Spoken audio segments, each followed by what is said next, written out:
శతక సాహితీ సరస్వతికి నమస్కారం.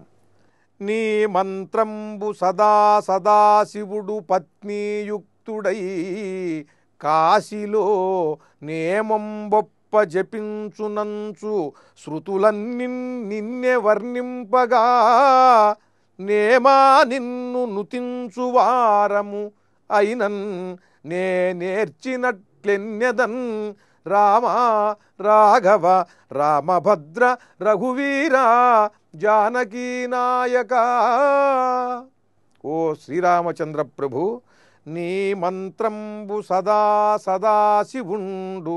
నీ శ్రీరామ తారక నామ మంత్రాన్ని పరమేశ్వరుడు కాశీక్షేత్రంలో గంగా తీరంలో పత్నీయుక్తుడై ఈ శ్రీరామ నామాన్ని పరమేశ్వరుడు పార్వతీదేవితో కలిసి కాశీక్షేత్రంలో నియమ నిష్టలతో జపిస్తూ ఉన్నాడంటే శృతులన్నిన్నే వర్ణింపగా వేదములు, పురాణములు, శాస్త్రములు అన్నీ కూడా నీ గొప్పదనాన్నే చాటుతూ ఉండగా అవి ఏది చెప్పినా సరే అవి నీ మహిమలు, నీ గుణగణములే అయి ఉండగా నేమా నిన్ను నితుంచువారము, ఇక మేముటయ్యా నిన్ను ప్రస్తుతించేవాళ్ళం, నీ గురించి ఏం చెప్పగలం, నీ గొప్పదనం గురించి చెప్పేది మేమా, మాకు ఏం తెలుసని చెప్పగలం, మాకు ఏం చేతనవుతుందని నిన్ను స్తుతించగలం.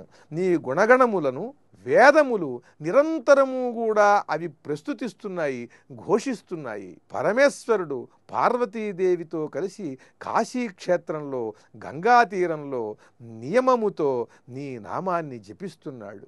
నీ మంత్రంబు, నీ శ్రీరామ తారక మంత్రాన్ని సదాశివుండు సదా నిరంతరము జపిస్తున్నాడు ఆయన. ఏదో కొంతసేపు కాదు, నిరంతరము జపించటమే ఆయన యొక్క నియమం.